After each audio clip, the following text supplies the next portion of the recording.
ଦକ୍ଷିଣ ଆଫ୍ରିକାର ହଷ୍ଟେଲରେ ଗୁଳିମାଡ଼ 11 ମୃତ। ଦକ୍ଷିଣ ଆଫ୍ରିକାର ପ୍ରିଟୋରିଆ ନିକଟରେ ଏକ ହଷ୍ଟେଲରେ ଶନିବାର ଭୋରରେ ଗୁଳିକାଣ୍ଡ ଘଟିଛି। ଏଥିରେ 11 ଜଣ ପ୍ରାଣ ହରାଇଛନ୍ତି। ଆହତ ହୋଇଥିବା ଅନ୍ୟ 14 ଜଣ ସ୍ଥାନୀୟ ହସ୍ପିଟାଲରେ ଚିକିତ୍ସାଧୀନ ଅଛନ୍ତି। କିଛି ଲୋକ ହଷ୍ଟେଲ ମଧ୍ୟରେ ଥିବା ବେଆଇନ ମଦ ଦୋକାନରେ ମଦ ପିଉଥିବା ସମୟରେ ଭୋର ପ୍ରାୟ 4:30 ସମୟରେ 3 ଜଣ ଆକ୍ରମଣକାରୀ ସେଠାକୁ ଆସିଥିଲେ। ସେମାନେ ଲୋକଙ୍କ ଉପରେ ଆଖିବୁଜା ଗୁଳି ଚାଳନା କରିଥିଲେ। ଫଳରେ ଘଟଣାସ୍ଥଳରେ ହିଁ 10 ଜଣ ପ୍ରାଣ ହରାଇଥିଲେ। ଅନ୍ୟ ଜଣେ ବ୍ୟକ୍ତିଙ୍କର ହସ୍ପିଟାଲରେ ଚିକିତ୍ସାଧୀନ ଅବସ୍ଥାରେ ମୃତ୍ୟୁ ଘଟିଛି। ମୃତକଙ୍କ ମଧ୍ୟରେ ଜଣେ 3 ବର୍ଷୀୟ ଶିଶୁ, 12 ବର୍ଷୀୟ ବାଳକ, 16 ବର୍ଷୀୟ କିଶୋରୀ ମଧ୍ୟ ରହିଛନ୍ତି।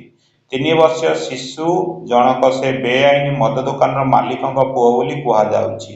ପୁଲିସ ମୁଖପାତ୍ର ଏଥେଲେନ୍ଦା ମଥେଙ୍କ ଅନୁସାରେ ଗୁଳିକାଣ୍ଡର ଉଦ୍ଦେଶ୍ୟ ସ୍ପଷ୍ଟ ହୋଇନାହିଁ।